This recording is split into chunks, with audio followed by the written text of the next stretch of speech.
Lagos will pick her next governor and assembly members and will also join the rest of Nigeria to choose the next president and National Assembly. But today, we're going to focus on Lagos.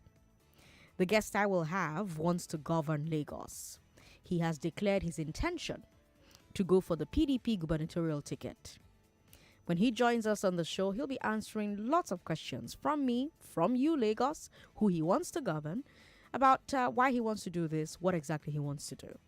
Now, of course, Lagos, you are the one to choose your next governor, so I need you to be a big part of this conversation. What are the issues you think the governor should tackle? What questions do you have for my guest who wants to occupy Alausa on May 29th, 2023? Women call me on 01465-7190. Men call me on 0700-993-993-993. You can share your thoughts with us via Facebook. Remember, WhatsApp and our relationship is like this, like that. So please, if you want to reach me via text, send that message to me on Facebook. We're streaming live. Facebook is Nigeria Info 99.3. YouTube is Nigeria Info FM. What questions do you have for our guests? What are the issues you think the governor should tackle? What are the issues that you think are most important to you as a Lagosian living in Lagos? Mr. Gbadebo Rhodes Viver just walked into the studio. Good evening to you. Evening. Good to have you here. Good evening. Good evening. Sorry about the traffic. No, it's okay. Okay, that's one of the things you should fix if you become governor. Yes, definitely. Number one thing, actually. But I mean, let's start with that. Why do you want to be governor of Lagos State? I believe that Lagos can be better run. I believe that in the last 20 years, there's been a lot of inefficiency, a lot of just anyhowness, governance without empathy, governance without putting people first, just pushing policies that help the interest of the few and not the majority. And that stifles development, that stifles growth. And I believe that Lagos can be so much more. People like to say that they like Lagos, but there's always a but after. But traffic, but this, but that, And Lagos remains one of the worst, most habitable cities, right? Globally. I mean, it's just under Iran or a war-torn country. In fact, they actually pinpointed a place in Mushin that's supposed to be the worst place to live on earth, right? In terms of standards of living, quality of life. The problem with Nigerians is we tend to be very docile and just accept and just get along with things. Like Fela will say, where people are always suffering and smiling, right? So we have normalized the idea that we sit down in 5 hours of traffic. And we've normalized the idea you have to be up at 4, 5 a.m. You don't see your kids and you come back late. Your kids have gone to bed because of traffic and uneven development in the entire state. So these are things that need to be tackled. But most importantly, I believe that Lagos needs to be governed by a set of people that put the people first. Why do you think you're qualified to be governor of Lagos State? I mean, tell us a bit about yourself. Tell us your track records. Tell us your achievements. Well, achievements. Let's start with education. I was schooled at MIT. In terms of, I'm an architect by profession. I have interest in construction and commodity trading. I've been in politics for some time now. I ran for local government chairman. I ran for Senate. And at 35, I ran for Senate, and in my party had the highest amount of votes in 2019 elections. But aside from that, I've been involved in significant, voter education, trying to get people to be involved in politics, to understand governance. I also have, when I decided to go into politics, I got a master's in research and public policy. So I'm a policy expert as well. So that's aside from the architecture. So I have 2 masters and 1 bachelor's. And I'm passionate about Lagos. I'm a Lagosian. I'm an Indian of Lagos. And I feel that you need people that love Lagos to be at the helm of affairs. And, governance, you can only go through it. You can only get to it through politics, right? And I'm a passionate politician.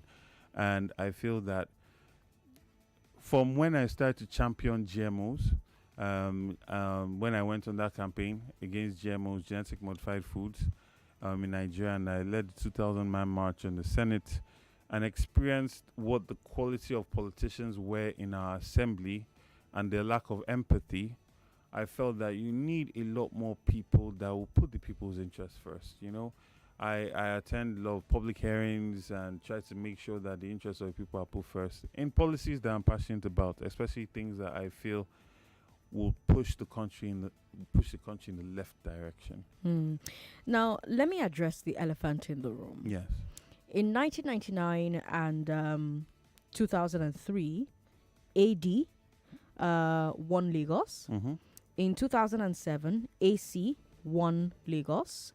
In 2011, it was ACN. Mm-hmm. 2015, 2019, its successor APC won Lagos.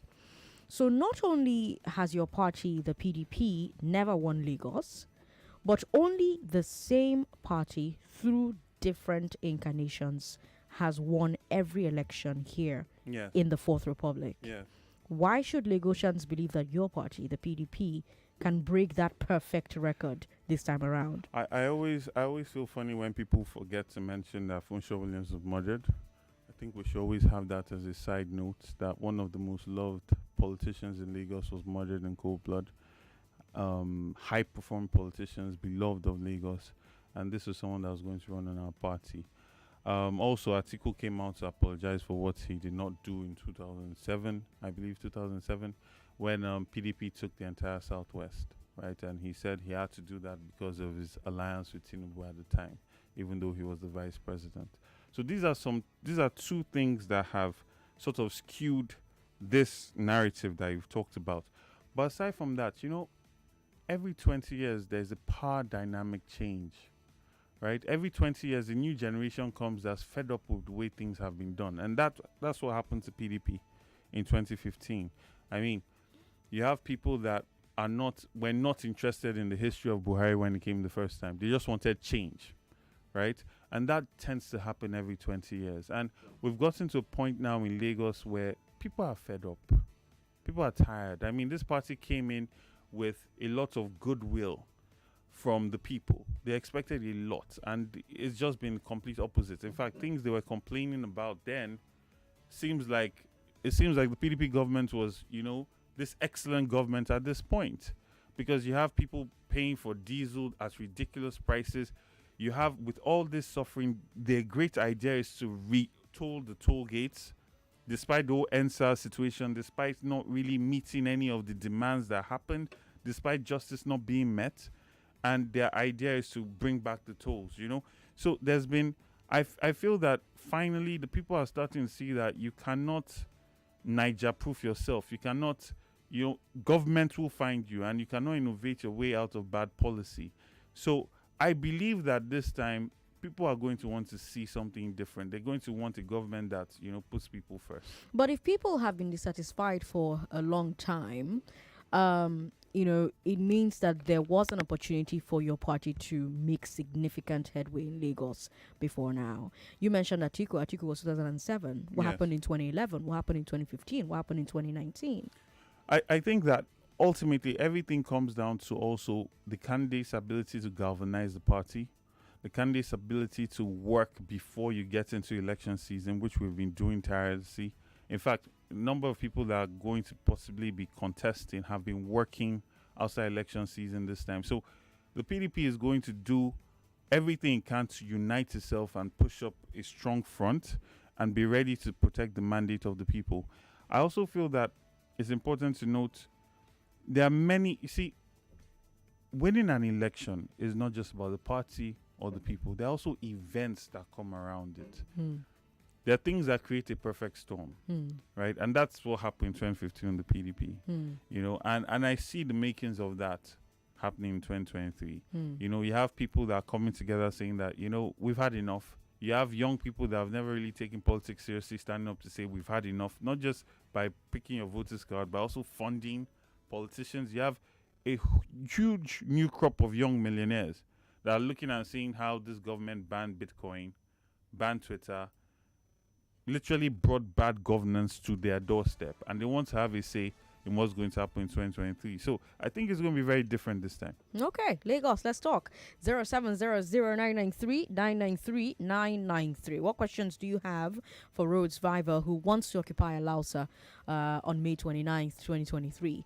Women call me on 01465-7190, 01465-7190. Men call me on 0700-993-993-993. We're streaming live on Facebook. You can watch this live on Facebook, watch this live on YouTube. Facebook is Nigeria Info 99.3, YouTube is Nigeria Info FM. I'm Sandra Ezekwesili. This is Road to 2023 on Hard Facts on 99.3 Nigeria Info. Hello. Thanks for calling. Hello. Hello. Thank you for calling. Turn off your radio. What's your name, sir? Hello. Hello. Thanks for calling. Yeah, good evening. Good evening. What's your name? Yeah, my name is Yomi. I have a question from the survivor. Yes. Now, specifically, I want to ask him, if today the PDP is in power in Lagos State, how would his party have treated the Lekki toll gate issue, specifically? Thank you. All right. Thank you, Yomi, for calling, Mr. Road Survivor. I think that all the leaders in our party have been vocal about what they believe should happen there. A memorial should be built, right? And just leave it like that, because too much bloodshed has happened around that whole in that whole situation. But even more so, let us even say that it was important to meet financial obligations for that place, even though it's been said that the entire road has already been paid for by Lagos State. Let's say you had to do that. How about, look at 20-30% of the funds that come from there be used to monitor police brutality, be used for training the police, right? Be used to create a helpline that ensures that if police brutality happens in the state, it will be dealt with. In doing this, you're showing that you have empathy for the complaints of people. Not just to come back and say the toll gate should be opened again. The PDP will not have done that. Okay, let's talk to more people in Lagos. 99.3, hello. Hello, Sandra. Good evening. Good evening. What's your name, Good ma'am? evening, sir. Good evening. My name is Juliet from Aja. You said you had 2 master's qualifications. Yes. So my question is, did you acquire those qualifications in Nigeria or outside Nigeria? Because if it's in Nigeria, it's a credit to you. Not when you go abroad, do your own education and your family there. You will now come to Nigeria to rule us. So I want to know if it's here in Nigeria that you acquire those qualifications. Thank you. Well, when I decided to go into politics, I made it a point to go to Unilag to get my master's in research and public policy, because there's no point going to Oxford or any of the political schools, Kennedy School, to learn about politics in Nigeria. So I got my master's, MRPP, Master's in Research and Public Policy, from the University of Lagos Political Science Department. 99.3, hello. Oh, hello. Thanks for calling. Good afternoon. Good afternoon. What's your name, sir? Yeah, my name is Lukman. I'm calling from the transit. All right, Lukman, welcome. Oh, I thank God I scaled through today. I've been trying to call this while. All right, go ahead. Fine. Yeah. The only question I want to ask the person in the studio now is, all these politicians, they used to give us all those stories that they're going to do this, they're going to do that. At the end of the day, nothing will be done. I remember when the present administration, when they came in then, they promised heaven and earth. At the end of the day, nothing was done. Please, you should just please be straight with us and give us exactly where it's heading to. There's no point, because we are already wise compared to how it was before. So that's just what they might take into this issue. All right. Thank you very much for calling. That's very interesting. I think that is a two-way street. I think politicians behave the way they do in Nigeria also because of the significant voter apathy that happens. In Lagos State, you have about 6 million registered voters. Less than 16% come out to vote. And even in all of that, there's a lot of financial inducements as well. So we, the people, also need to play our part. We need to come out. If you're upset that somebody promised to do something and after 4 years, you did not bother to come out to vote and let the person go back into office, of course they are going to do worse, right? So now every 4 years you have an opportunity to change things. You have an opportunity to say, this is what we expect. This is what we feel should be the way forward. These are people that we feel should be at the helm of our affairs. And you need to take that responsibility very seriously so that the politicians will also sit up, because they know if they do not live up to their promises, they will be evicted. And this is the dynamic that has to happen for our politics and our governance to work. If you just tuned in, hello to you. Good evening. You're listening to Hard Facts on 99.3 Nigeria Info. I'm Sandra Ezekwesili, and I have in the studio with me someone who wants to govern Lagos. He has declared his intention to go for the PDP gubernatorial ticket. His name is Badagry Rhodes Viver, and he's talking to us today, answering your questions as well, about why he thinks he's qualified to run Lagos, about why he wants to be governor, about some of the things that plague Lagos and some of the solutions he may have for those problems. Now, someone called in and raised NSAS and the Lekki tollgate situation, and I want to stay on that a bit. Okay. It's one of the biggest topics on the minds of Lagosians at the moment, right? For symbolic reasons with NSAS, for financial reasons, and because of traffic. You've also mentioned the back and forth between Lagosians and LCC and the government. What's your position on the way forward with the toll gates? I feel that the toll gates should be left open, right? I think that tolling it again is like spitting in the faces of Lagosians. It's bad politics. It's bad politics. It also shows that you have no empathy, especially considering what the aftermath of the entire process has been. You have a whole new generation that stood up and said they're going to be patriotic. They're going to rise to their responsibility of addressing bad governance. Your response was to switch off the lights, darkness, gunshots, bloodshed, and to deny it and gaslight a whole generation for months. Your response cannot now be just go back to normal, get used to it again. You know, it's too stifling, and I think that it's just bad politics. Bad politics. All right. I have a few more questions, but I have information to share with Lagos as well before I come back to our guests. So very quickly, yes? Yes. I have some very good information from Adover Oil.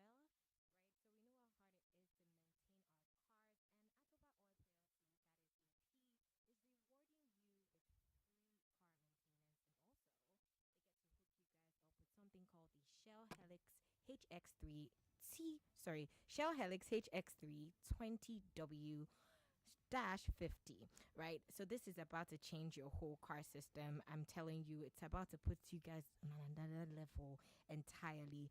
And Adover Oil wants to make sure that your car is premium, like everything standard, from your engines to your intricate parts of your car. Everything is on point. So you guys need to go right now to the AP store on AP Outlet. We have the AP stores all around Lagos, and also you can find the AP stores in the AP filling stations. Go right there and ask for the Shell Helix HX3 and hook you up. Okay. All right. Thank you very much for taking care of our cars. Lagos, we'll take a break. When we come back from this break, we'll hear more from Mr. Rhodes Viver. I want to hear what he thinks about, because I want to stay on the roads a bit more, right? There's also the question of how to manage bus parks. You and I talk all the time here on Hard Facts about the bus parks, about the NURTW, about the Agberos. Up until last month, the NURTW managed the bus parks with shall we say, mixed reactions. But right now, the state government says it's taking over direct management of the parks due to the crisis in the union. Now, I'm sure Mr. Rhodes Viver has followed the situation there. When we come back, you'll tell me what your position is. How do you think the government should handle the parks, the transport unions, the mass transit operation within the state? How should all of that be handled? So just hold that thought. When we come back from this very short break, you'll answer that question. And yes, Lagos, keep your questions coming in via Facebook. Facebook, I prefer Facebook, so please go to Facebook and leave me your questions there. And yes, of course, we'll take your calls after this break. I'm Sandra Ezekwesili. Don't go away. There's a new monster drink in town. For energy all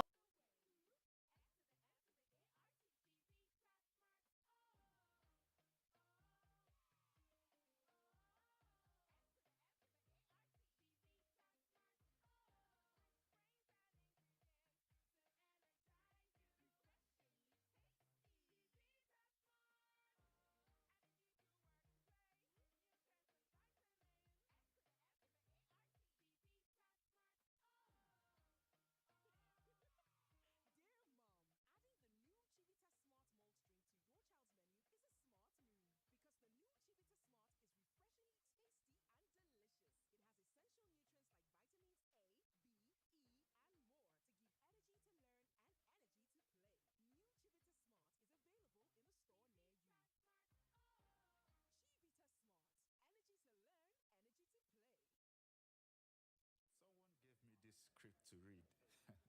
But I'm JJ Okocha. I don't know how many words I must read in a minute. I play football, not Mr. Actor. I don't read scripts.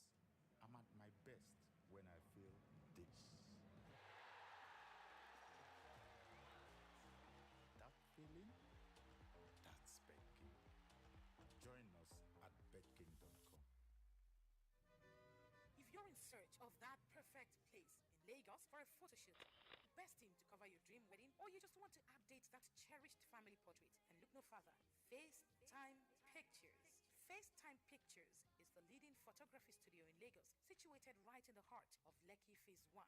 Our team of expert photographers provide bespoke and specialized photography. With our skilled creative team and extensive knowledge, you are sure to fall completely in love with the outcome of your photo shoot. So, what are you waiting for? Pre-wedding shoots, wedding photographs, birthday shoots, headshots, model portfolios, corporate shoots, maternity shoots, kiddies shoots, and even fashion photography. You can call or send us a WhatsApp message on 0803 192 6300 or 0703 055 3838. You can follow us on Instagram and Facebook at FaceTime_Pictures. Website FaceTimePictures.com. FaceTime Pictures. Perfect picture in time. Driver, FaceTime studio ni mò ń lọ. Jọ̀ọ́ má gbé mi kọjá o, ṣó mọ̀ pé àgbàlagbà ni mí.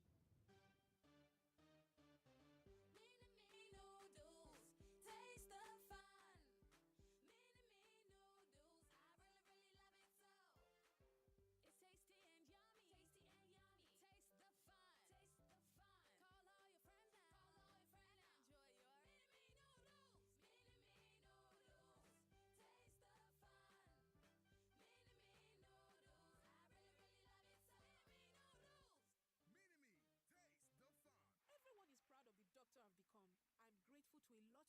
I'm grateful to a lot of people, but especially for basketball and the grit I built as I learned the sport. The rejections taught me to keep fighting. The long hours taught me discipline. Knockdowns taught me to bounce back. And those unexpected victories that taught me never to give up.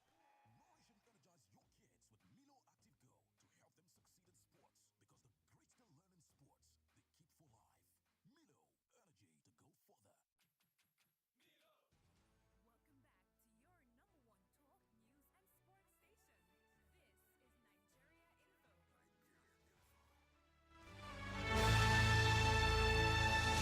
It's 5:29. I'm Sandra Ezekwesili, and I have a guest on Road to 2023 today on Hard Facts who says he wants to run Lagos. He wants to be the one the PDP hands the gubernatorial ticket for governor for Lagos. And his name is Gbadebo Rhodes Viver. Thank you so much for still being here with us. Thank you for having me. Before the break, I was asking you about these roads. I stayed on that subject a bit, and I was asking what your position was as far as who should be running the parks, NURTW, the clash there. Up until last month, NURTW managed the parks with mixed reactions. Right now, the state government says they've taken over direct management of the parks due to the crisis in the union. You've followed that. Yes. What's your position? How do you think government should handle the parks, the transport unions, the mass transit operations within the state? Okay, so Business Day did an editorial recently putting the income that's generated from the parks about over north of 130 billion naira And that is pretty much the IGR of almost 3 states combined. And the question that comes to mind is, what is this money used for? Where does it go? There is no health insurance scheme for members of the NERTW or their children. There's no scholarship program where there's children are going to school for free. There is no situation where you're trying to see a whole generation of young men that have been christened as Agberus have their lives, or the children that they have live an elevated life, even though they generate so much income, right? And this is the perspective I want to come from. I'm not so concerned about who is doing the collecting.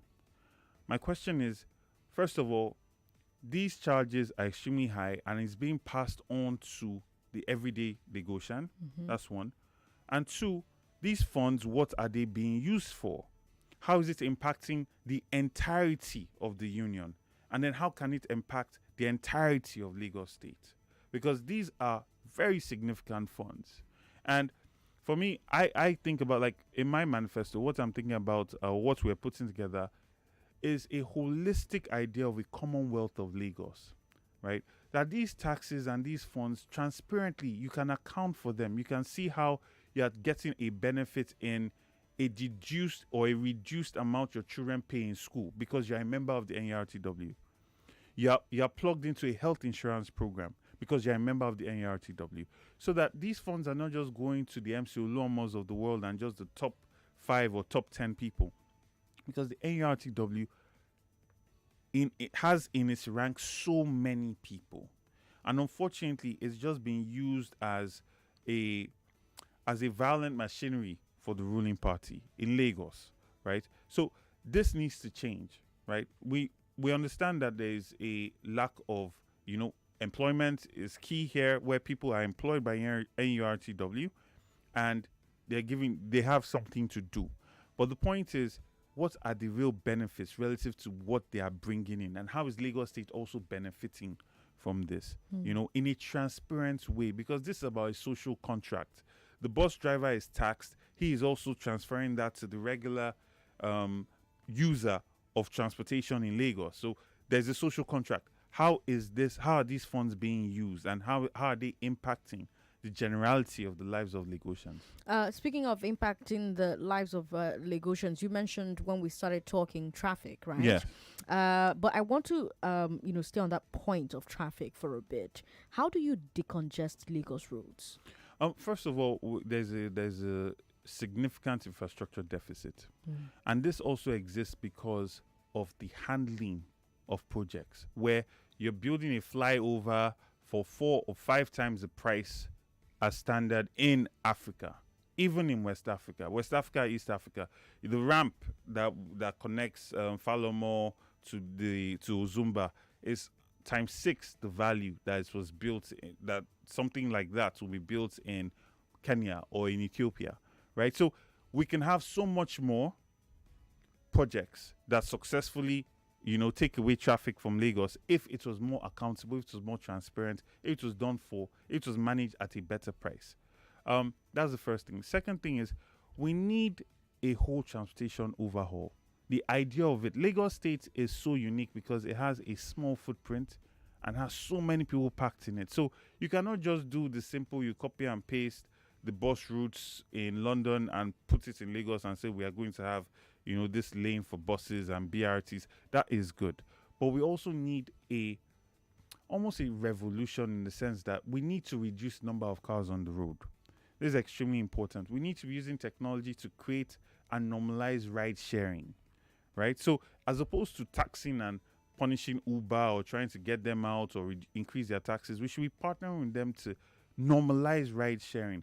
How is it possible that in a certain congested place, right, where there might even be a congestion charge, that people can ride share until they can get to a place where they can now move freely? You have to think about all these spots. You cannot just, we're going to build a road. But Lagos will say that they're already doing that with projects like Lag Ride that they just launched. Lag Ride, one of its offerings is ride share, for instance. Yes, even with the Uber is ride sharing.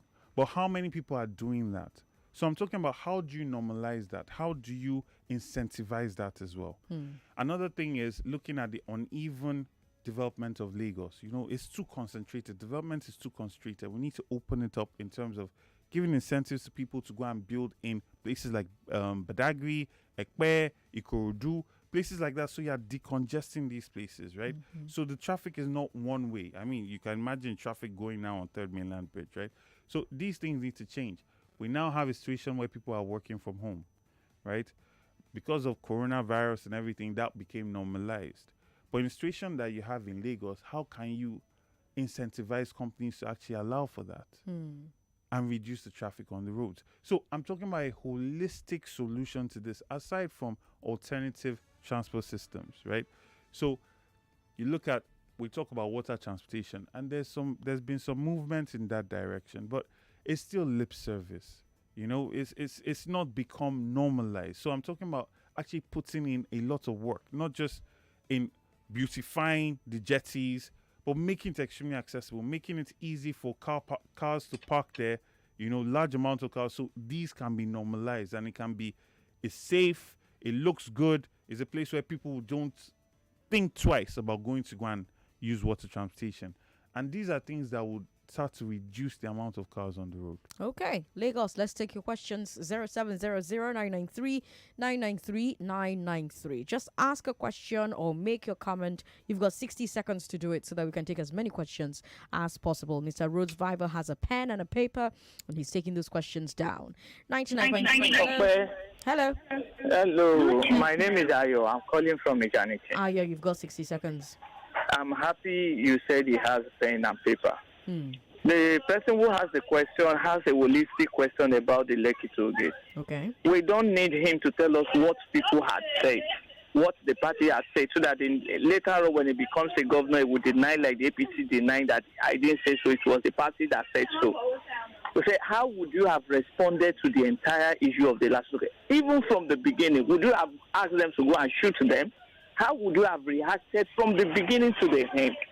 Then, how are you going to attend to the issue of Apapa gridlock? Lagos Badagry Express Road, when are you going to bring solution to it?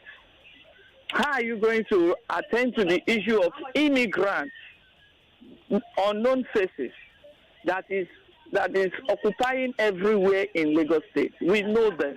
We know where they are sleeping on the road.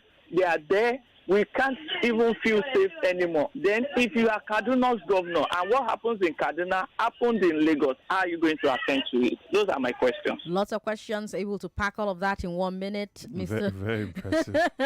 I was part of the NSARS, right? So this is, I mean, my public utterances, my public stand on NSARS and the whole movement is available for the public to see on social media and everything. I feel that if the government handled the entire situation with a lot more empathy, it would not have gone the way that it did, right? It got to a situation where people started to feel challenged by the people. The government started to feel challenged by the people and did not handle it in the way that they ought to have, which is by constantly engaging with them, understanding where they were coming from, addressing to their best ability the issues that have been raised, because they have gotten to a point where they made certain demands. Even if you set out a roadmap of how these demands will be met or how they will be addressed, these things would have started to reduce the tensions, as opposed to how they use the army to go and shoot or attack unarmed peaceful protesters. So in my government, that will never have happened. So I think I've answered that clearly now. Right? Or is there any other part of that question? They're going to call back and ask if they need further clarification. In terms of Badagry Express Road, there have been funds that have been released for that road over a lot of years, over a decade actually. And these funds have actually been taken. But you see like when Sonolu came in, the first month, construction materials were starting to be brought down to the Badagry Express Road.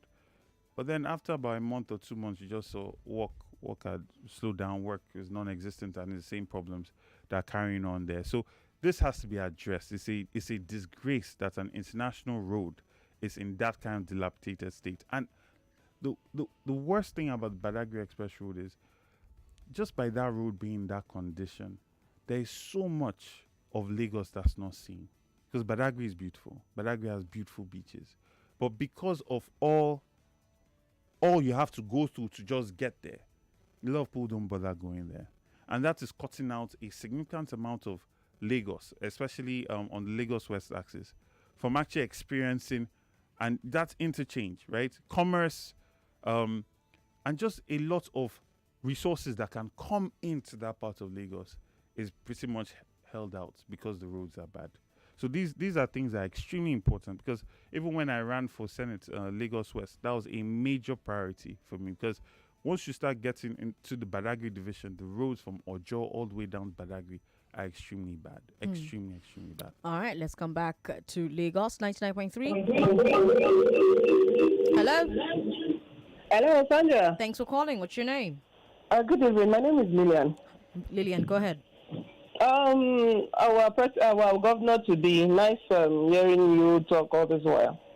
Okay. This is my question. I'm concerned about the Agbero. I know you have touched it a bit, but I want to ask, what are you going to do to get rid of the Agbero on the road, harassing drivers, and the water issue on the road? What are you going to do to make sure that Lagos is actually what we used to know it? I've been in Lagos for about 30 years now, and gradually Lagos is getting worse by the year. What will you do to get rid of Agbero on the road? All right, Lillian, thank you very much for calling. The Agbero phenomenon we experience in Lagos is a reflection of the government. It's a reflection of what the government appreciates or uses them for, right?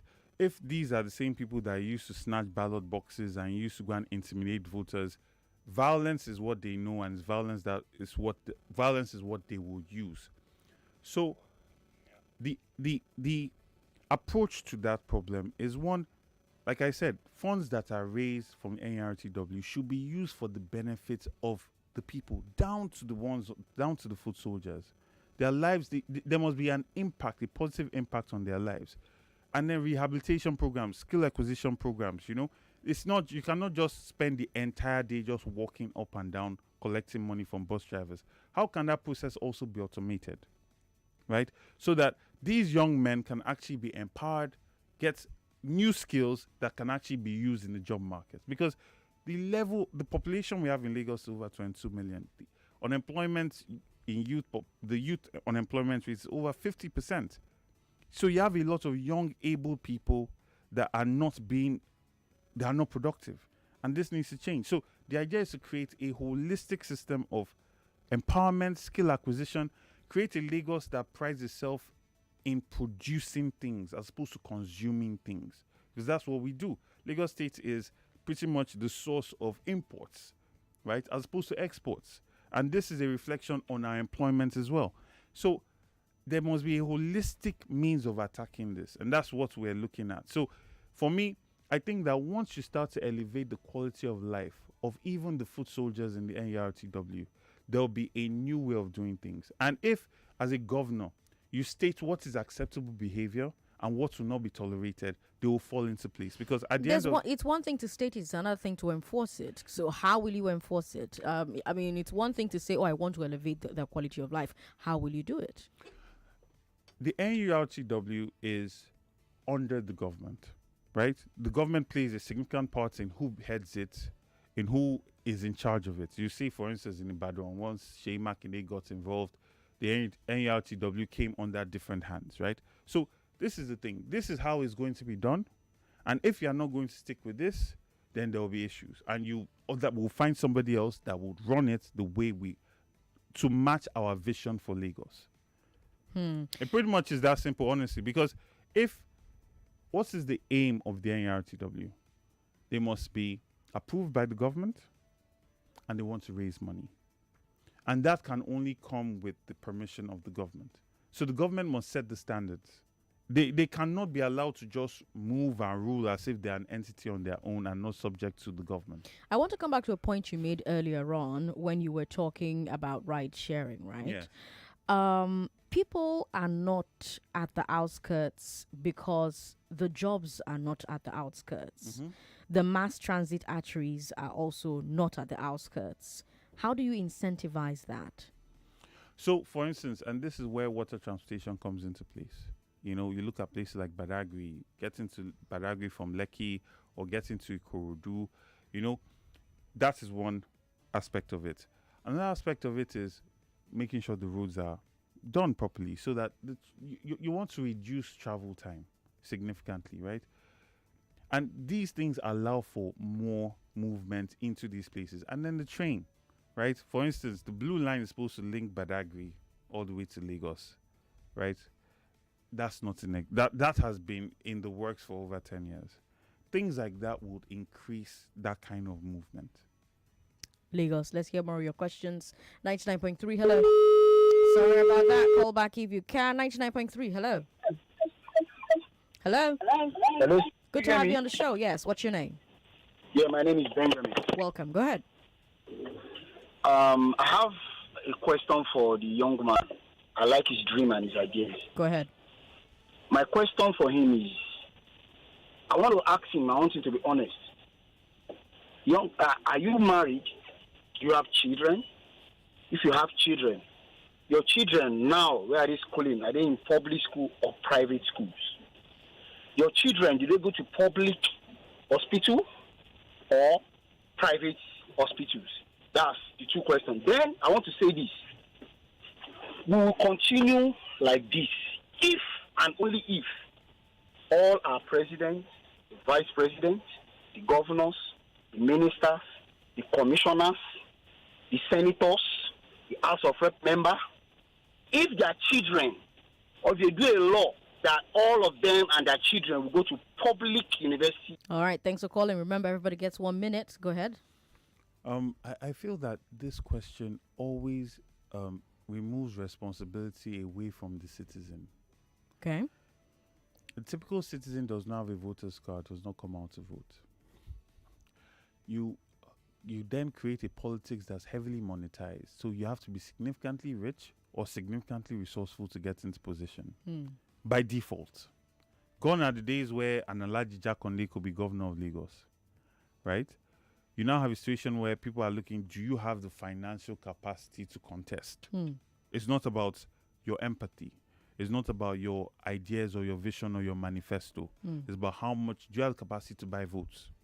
Now, you almost want a servant leader, but you've created a situation where only a king can lead you. And this is the paradox that we have to address. The citizens must come out and rise to their responsibility of getting involved in politics, in participating, in voting, right? When you ask a question, I do not believe that. I'm married and I have a child. I don't believe that my child has to go to a public hospital for me to have empathy for people that go to public hospitals, right? When I started in politics and I ran for local government chairman, I met so many people. Took me out of my comfort zone, met people that I, under normal circumstances, would not have met. And I tell you that at last count, because I keep this, about 78 of them have died. So this is from 2016 till now. Some of them died because there was no air, there was no oxygen in the hospital. Some of them died because there was no light. None of these things are reported. None of these things are recorded or penalties made to the hospitals. None of these things are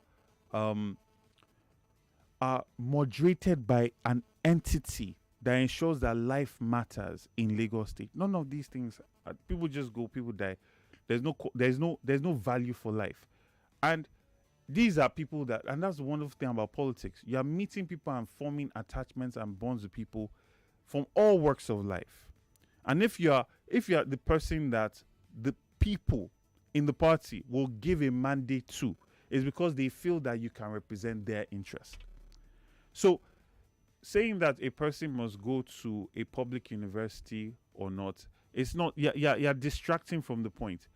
The point is, you as a citizen, you want your hospital, you want your public hospital to work. If somebody in government is not making it work, vote that person out. Okay, let's talk about voting itself, right? You've mentioned that you ran for local government, you ran for Senate as Lagos well. West. And when you ran for Senate in 2019, it was unsuccessful. It was an unsuccessful run. Why did you lose? What lessons have you learned that make you better prepared for the larger statewide Guba race? Okay, so my central district is half of Lagos, 10 local governments. In that central district, about 3 of the local governments were called inconclusive, and those were our strongholds, the PDP strongholds. A lot of people tell you that I won that election. But in the process and manipulation by INEC, because when you vote from the polling unit, it goes to the ward and then goes to local government before it's then collated finally. There was a lot that happened. And now with the Electoral Act that has been passed, you have electronic transmission of votes directly from the polling unit to the server. Even the idea now that over voting, you take into account the total number of accredited voters makes a huge difference when you go to tribunal to fight for your case. So you already think that if you get the ticket, you will end up at the tribunal? No, I'm saying either way. Because you said when? Either way. Because if they might take you to court. Okay. Right? I don't think you'll beat the APC and they'll just sit back and just accept that in good sport. Okay. Right? So the idea is in the event that you do, right, you can build a stronger case now with the Electoral Act that we have on ground. Mm-hmm. And the electronic transmission of voting is changing. It's going to change a whole lot. Okay. I've participated in an election, in the Ondo election, where we were collating our results off the INEC server. Okay. And it changes so much. All the magic that happens at night where you're at the collation center, the switch off generator is darkness, chase people out. You can't do that anymore. Okay. Because right from polling it, they've sent the results. Okay. And then aside from that, I've grown as a politician. I mean, in the last couple of years, I've been doing a lot of work within the party to build the party. And I feel more than anything that the state now is ready for a new hand at government. The youth are ready for more inclusivity. You have a state that's yearning for people that are going to lead for their interest and align this interest of Lagos State with the interest of the people. Okay. I wish we had more time. We don't. But hopefully we will have him back in the studio to answer more questions. I mean, right now he's declared his intention to get the ticket from the PDP. If he is given the ticket, hopefully he'll join us in the studio again definitely. To answer questions. Always a pleasure to be here. Directly from Lagos. You've been listening to Badagry Roads Viva. He is an architect, a politician, ran for office in 2019, didn't win, but says he's learned enough lessons to run for governor and win come 2023. Well, we'll be keeping in touch with him. We'll be keeping our eyes on his journey. We'll let you know, Lagos, how that goes. Thank you so much for your time today. Me. All right, Lagos, we'll take a break. When we come back from this break, it'll be time for the news. Once the news is done, we have an entire 45 minutes to talk about the conversation that we've just had right now with Mr. Rhodes Vival. I'm Sandra Ezekwesili, Ezekwesili everywhere. Don't go away. 99.3 Nigeria Info. We are more than just radio. Subscribe to our YouTube channel at Nigeria Info FM. Check us out on Facebook at Nigeria Info 99.3. Follow us on Twitter at Nigeria Info FM and on Instagram at Nigeria Info FM Lagos for live updates as it happens. 99.3 Nigeria Info. Let's talk.